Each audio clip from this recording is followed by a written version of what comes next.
তোমরা এগুলো কি বানাইতেছো? আমার আর মাহিন একটা নতুন রেসিপি। আমরা আসলে ওই যে ইয়ে করছি, আলু ভর্তার সাথে পাউরুটিরে মিক্সার করে, এটাকে বলা হয় ব্রেক ব্রিক, কি যেন বললে এটা, আলুর চপ সাথে ব্রেকিং চপ নাকি এরকম কিছু একটা, জানি না, নিজের মতো করে বানাইছি। কেমন হয় আলু খাইলে বোঝা আলুর সাথে যাবে। কি কি দিছো? আলু ভর্তা বানাইছি, প্রথমে পেঁয়াজ কাঁচামরিচ, তারপরে হচ্ছে তোমার এই ইয়েটা আলু সিদ্ধ কইরা তারপর দিলাম। এর পরবর্তী টাইমে এটাকে ভর্তা বানায়া তোমার ইয়েটাকে, এই যে পাউরুটি আছে না, হুম। পাউরুটি আইনা আমরা পাউরুটিটারে ইয়ে করে নিছি, ভিজায় তারপর এটারে চাদর মুড়া দিছি, কারণ আলু ভর্তাগুলো অনেক ঠান্ডা লাগতেছিল। তাই? তো এই ইয়া করো না, ভিডিও করো নাই কেন দর্শকরা দেখাইতা? আগে আজকে খায়া দেখি কেমন হয়েছে, পরবর্তীতে আজকে যদি ভালো হয়, কারণ আমরা যখন ভিডিও করব তখন আমাদের দর্শকরা দেখে যখন বানাইতে যাবে, তখন যদি দেখে যে না এটা খুব খারাপ হয়েছে, তখন ওরা আমাদেরকে খারাপ ভাববে যে না ওরা নিজেরা খারাপ বানাইছে, এটা কেমন জিনিস বানাইলো। আগে নিজেরা টেস্ট করে দেখি, যদি ভালো লাগে ভালো হয়, তাহলে পরবর্তীতে এটার ফুল ভিডিও আমরা নিয়ে আসবো। মাশাআল্লাহ। এখন ছেলে কি বানাইতেছে আর আফসানা কি বানাইতেছে আমি এটা দেখি।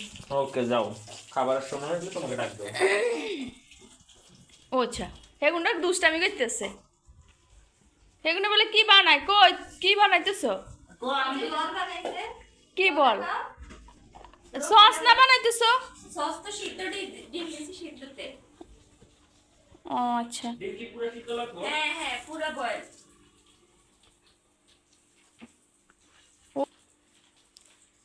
এ যে আজকে ছেলে সারাদিন কি অবস্থা, ঘুম নাই। পরীক্ষা শেষ। আর কি করবে, পরীক্ষা শেষ হয়েছে, এখন আর দুষ্টামি আর দুষ্টামি। সেই মনে থাকতো বাচ্চা তখন। এখন আজকে রেসিপিটা কিরকম হয়েছে একটু দেখবা? কিসের রেসিপি? যাও টেস্ট করে আসো। খাই দেখো।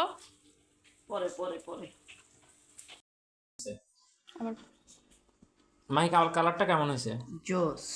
কালারটা অনেক যদি সুন্দর সুন্দর। হয় তাহলে নিশ্চয়ই খাইতে ইনশাল্লাহ ভালো হবে। তবে হ্যাঁ, এটার সাথে চিলি সস হবে, নর্মাল সস হবে, টমেটো সস হবে, প্লাস হোয়াইট সস হবে। হোয়াইট সস আফসানা মেক করবে, চিলি সস মাহি মেক করবে, আর টমেটো সসটা আমি মেক করব, কারণ ওইটা অনেক সহজ। পট থেকে শুধু কেবল কোটাতে এই প্লেটে। বাটিতে ঢালা। আর চিলি সসটা মাহি, আর হোয়াইট সসটা আফসানা, এগুলো সহজ কাজ, তাই ওদেরকে ছোটো বাচ্চা দেখে ওদেরকে দিলাম। Thank you. কাটো। যে সস দিয়ে যে খাইতে পারে। এটা ভালো লাগছে। বাবা, এটা কিন্তু অনেক জ্বালা। সমস্যা নেই। না না, এটা কিন্তু স্মুথ হয় না আর কাঁচা মানে ডিমটা পুরোপুরি সিদ্ধ হয় না। খারাপ না, ভালোই। এটা ব্লান্ডার করলে অনেক স্মুথই তো বুঝেই যেত না। এটা যে ডিম খাইছো? আর একটু দুধের গুঁড়া হইলে আরো ভালো ভালো লাগতো। কেন তুমি ডিব্বা কিনে নিয়েছি, আর এটা ঢালাই দাও না। Recipe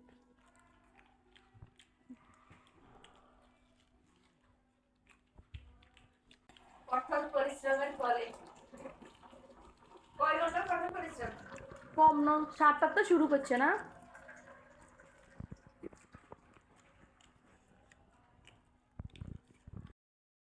flash light.